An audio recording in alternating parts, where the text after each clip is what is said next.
నష్టపరిహారం అని నేను అనుకుంటున్నాను. నష్టపరిహారమా?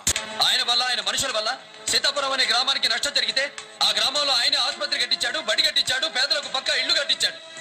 రసీదులన్నీ ధర్మభిక్ష పేరుతోనే ఉన్నాయి, చూడండి. యాక్సిడెంట్ లో చంపిన వాడి తండ్రి దగ్గర 4 లక్షలు తీసుకున్నావు, అది లంచం కాదా? కాదు, కేసులు పెడితే కోర్టులు చుట్టూ తిప్పుతారు. చచ్చిపోయిన వాడి కుటుంబానికి ఎవడు పెడతాడు తిండి? అందుకే వాడి తల్లిదండ్రులకు ఆ డబ్బు నేనే ఇచ్చాను. ఉన్నవాడి దగ్గర తీసుకుని లేని వాడికి ఇచ్చాను.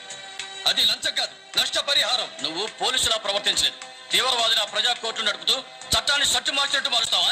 ఎక్కడుంది చట్టం? ఈ రాష్ట్రంలో ముందు కొట్టచ్చు, పక్క రాష్ట్రంలో ముందు కొట్టకూడదు. ఒక రాష్ట్రంలో గుర్రపందాలు ఆడచ్చు, మరో రాష్ట్రంలో అది నేరం. ముంబై రెడ్ లైట్ ఏరియాలో వ్యభిచారం చేయొచ్చు, ఇక్కడ విజయవాడలో చేయకూడదు. ఇలా రాష్ట్రానికి రూలు, జిల్లాకు రూలు నడుస్తున్నప్పుడు నా రూల్ని నేనే రాసుకున్నాను. 1, 10, 100, 110 మంది పడుకున్నారు. వాడితో పాటు పడుకుంటావా, పడుకోబెట్టమంటావా? జార్ఖండ్కి వచ్చి నా ఇంటికే వచ్చి నా వాళ్ళని కొట్టి నా ముందే నిలబడ్డావంటే కృష్ణా గోదావరి నడిబొడ్డు నడుగు పెట్టి తెలుగింటి ఆడబిడ్డనెత్తుకొచ్చిన నీలాంటి వాడి బొడ్డు చీల్చడానికి వచ్చాను రా తాలే. నువ్వు పులివి మాత్రమే, నేను సింహాన్ని, జయసింహాన్ని, మేజర్ జయసింహాన్ని.